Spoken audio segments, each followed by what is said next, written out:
ازيكم عاملين ايه؟ وحشتوني جدا جدا جدا.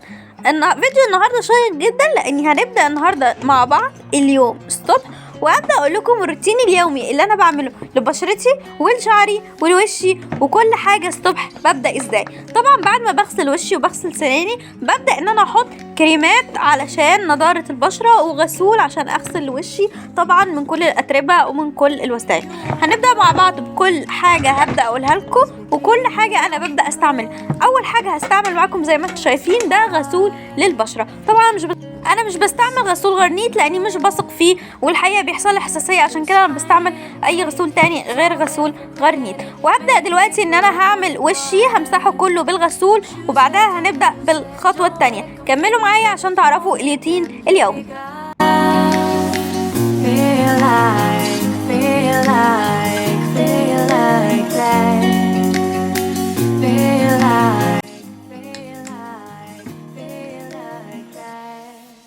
وبعد ما استخدمت غسول البشرة الأولاني هستخدم دلوقتي دي مناديل مبللة مخصوصة للبشرة صباحيا بستخدمها.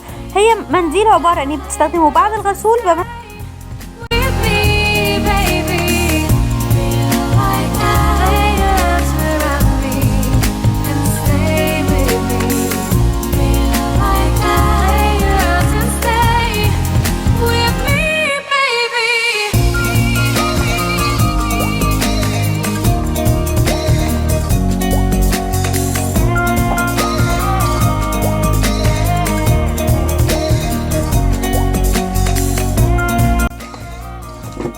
وبعد الغسول هبدأ دلوقتي استخدم ماسك للبشرة. ده بيتساب بسيبه 10 دقايق لربع ساعة، بس انا افضل 10 دقايق. الماسك ده انا استخدمته قبل كده يا جماعة، دي تاني مرة استخدمه على فكرة، مفيش اي مشكلة ومفيش اي ضرر لو انت استخدمته مرتين. بتسيبه على البشرة لمدة 10 دقايق بعد الغسول وبعد المناديل المبللة للبشرة او ربع ساعة، وبعدها نكمل الباقي الخطوات مع بعض. You're a shining star, giving, receiving, changing, believing, only then we could start. Feel like that. Feel like that.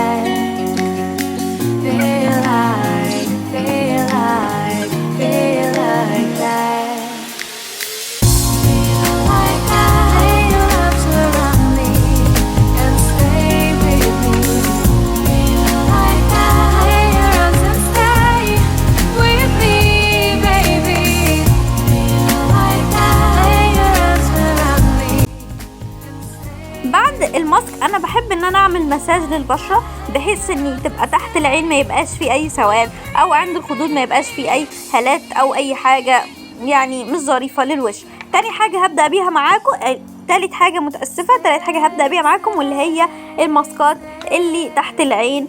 الماسكات اللي تحت العين دي بتبقى مفيدة جدا، لاني انا دايما لما بشتريها، لاحظوا يا جماعة لما تيجي تشتروا حاجة زي كده دايما تشتروها بالخيار تحت العين، خصوصا تشتروها بالخيار او بالصبار، بتبقى جميلة جدا على الهالات السوداء، مش بتكون موجودة تحت العين، ودي اكتر حاجة انا بحبها. فعشان كده لما تيجوا تختاروا اي منتج لتحت العين لازم تختاروا يا اما يكون بالخيار اما يكون بالصبار. صبار جميل جدا برضو للبشرة يا جماعة، بيديها نضارة وبيشيل الهالات اللي تحت العين، وكمان الخيار بيشيل الهالات اللي تحت العين. برضو لما باجي احط الماسك ده للعين بعمل مساج برضو، لاني بحس ان انا برتاح وعناية بتبقى هادية الصبح، لاني بحسها منفوخة كده، بحس ان عناية هادية وكله بيبقى طبيعي او هادي شوية يعني. يلا بقى نشوف باقي الخطوات مع بعض ايه. وتالت حاجة هعملها، رابع حاجة هبدأ اعملها دلوقتي، وان هي هعمل ماسك للرؤوس السوداء اللي عند المناخير وعند الدقن. البتاع ده يا جماعة تفضل ان انتوا تعملوه مش كل يوم ولكن مرتين في الاسبوع. انا بعمله مرتين في الاسبوع.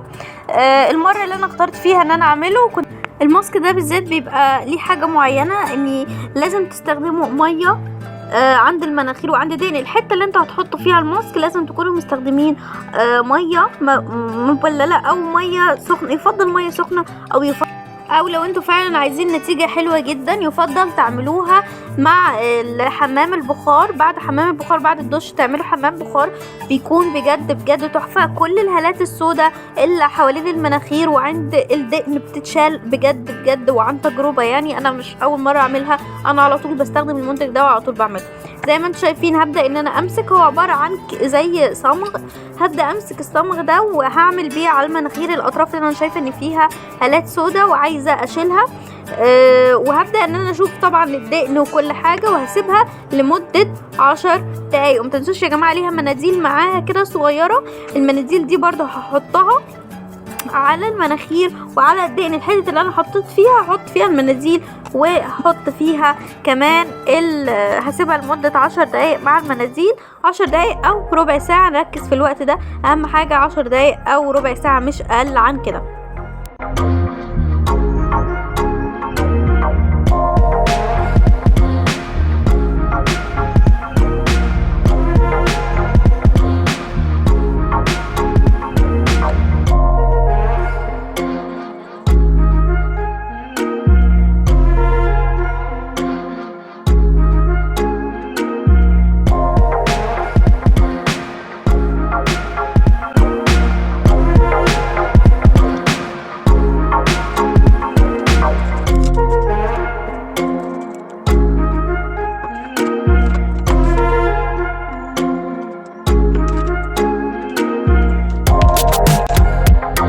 وهبدأ يا جماعة ان انا اخد دلوقتي منديل مبلل، وهبدأ ان انا اضغط على المناديل اللي انا حطيتها للماسك، علشان هي احيانا بتكون ما مسكتش في الماسك ذات نفسه، وبتكون موجودة من بره والماسك ما بيكونش ماسك وبيبوظ الماسك خالص. فلازم ان انا ادوس عليها بشوية مية عشان بعدين اقدر ارفعها وتكون مسكت في الرؤوس السوداء. وزي ما انتوا شايفين هبدأ ان انا دلوقتي اشيل الماسك مع بعض.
وبعد ما شلت الماسك اخر حاجه هحطها معايا واللي هي الكريم بالصبار. زي ما قلت لكم انا الحاجه اللي بختارها دايما بختار يا اما بالخيار يا اما بالصبار، لان دايما هم مفيدين للبشره جدا، ودايما بيبقى فيهم حاجات جميله جدا جدا للبشره. عشان كده يا جماعه انصحكم لما تيجي تستخدموا حاجه للبشره تستخدموا خيار او صبار، لانه مفيد جدا جدا جدا جدا للبشره، بيعمل على تقويه وما يبقاش فيه هالات على المستقبل طبعا، وما يبقاش كمان فيه ترهل وحاجات زي كده في الوش. ودايما يا جماعه بالاستمرار اعملوا مساج للبشره علشان تحسوا ان هي نضره كده ويبقى فيها زي انتعاش، وخصوصا الصبح يا جماعه. بعد ما انا خلصت الكريمات هبدا دلوقتي معاكم على الطريقه الثانيه او المرحله الثانيه. هنبدا يا ترى نشوف هنعمل ايه.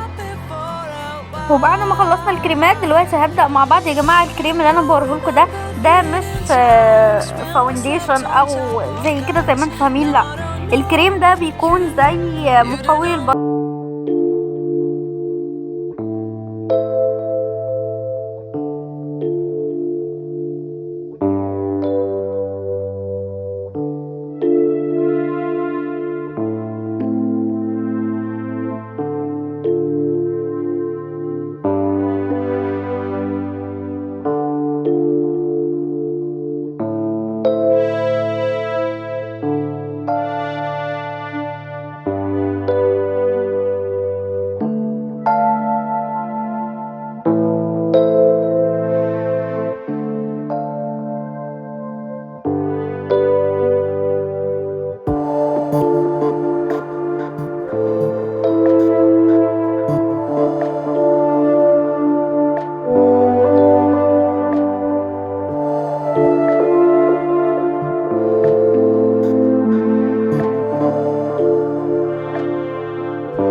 اليومي للبشرة، ده اللي انا بعمله كل يوم، خصوصا لو انا ماشيه ورايحه حته الصبح. ده الشكل النهائي. لو انت عجبك ما تنساش تعمل لايك وسبسكرايب عشان يوصلك كل جديد، وما تنساش تابعني على الانستا عشان بنزل كل جديد. وما تنسوش تتابعوا صفحة اكلات روسية مع مونيكا، بنزل كل يوم طبخة جديدة. وما كمان ما تنسوش تعملوا متابعة لصفحة الدراسة في روسيا مع مكتب لتانيا لو انتوا عايزين تسافروا روسيا سياحة او دراسة. كانت معاكم مونيكا، بكا بكا.